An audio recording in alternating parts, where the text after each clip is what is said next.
Good morning mga kapatid. So, nasumpungan niyo na po ba ang ating Panginoon?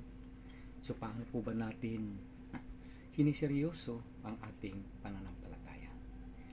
So, tandaan po natin na sa araw ng pagbabalik ng Panginoon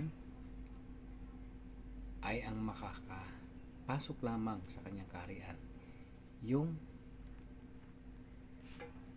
nagtitiis, nagtatyaga na hanapin ang Diyos at talagang sumunod sa kanyang kalooban.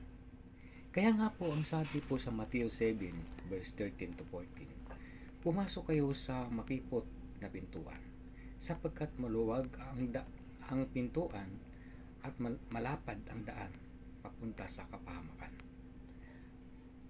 At ito ang dinaraanan ng marami.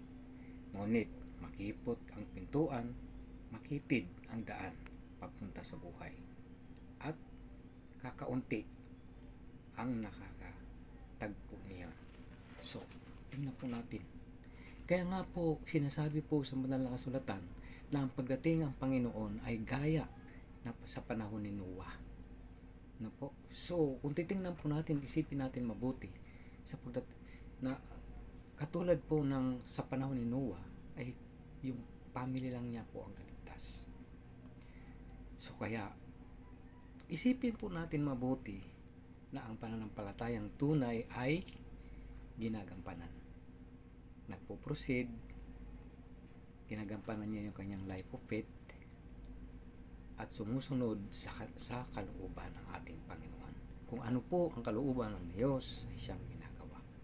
Kaya nga po ang sabi po ng Bible, seek first to the kingdom of God in righteousness, and all these things shall be added unto you. So, ibig sabihin, dapat inuna natin hanapin ang ating Panginoon bago natin makamtan yung mga bagay na gusto natin.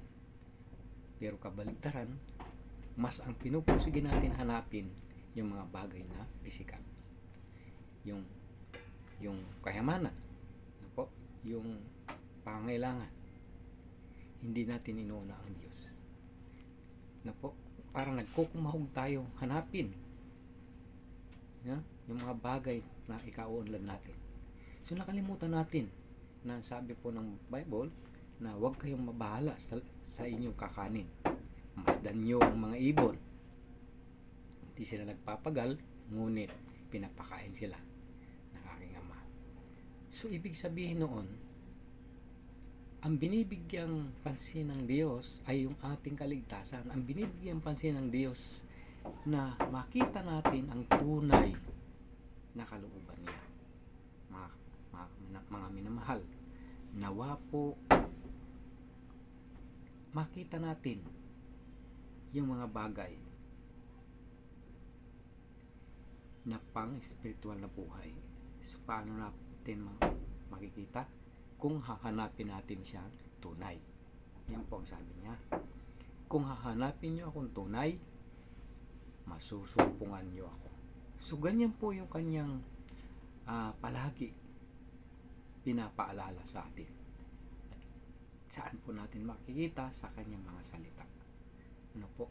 Kaya dapat tinaaral natin mabuti ang kanyang mga salita sapagkat dito nakapaloob ang mga sikreto ng kanyang kaharian. So nawa po talaga na mag-proceed po tayo upang masumpungan natin ang tunay na pananampalataya. Good morning sa ating lahat.